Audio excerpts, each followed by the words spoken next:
How to sidestep reach arm overhead. 1. Start position. Stand tall with your feet hip-width apart. Keep an upright posture, core engaged, and hands resting at your sides. 2. Step and reach, left side stretch. Take a wide step to the right with your right foot. As you step, lift your left arm overhead in a smooth arc, stretching it diagonally across your body to the right. Let your right arm stay relaxed at your side. Feel a gentle stretch along the left side of your body, especially in your lats and obliques. 3. Return to center.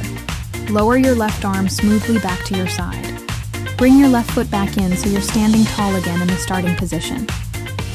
Step and reach, right side stretch. Take a wide step to the left with your left foot. As you step, lift your right arm overhead and stretch it diagonally across your body to the left. Feel the gentle stretch along your right side. Return to center with control. 5. Repeat rhythmically. Continue alternating sides for 3 sets 15 reps. Please check my next video.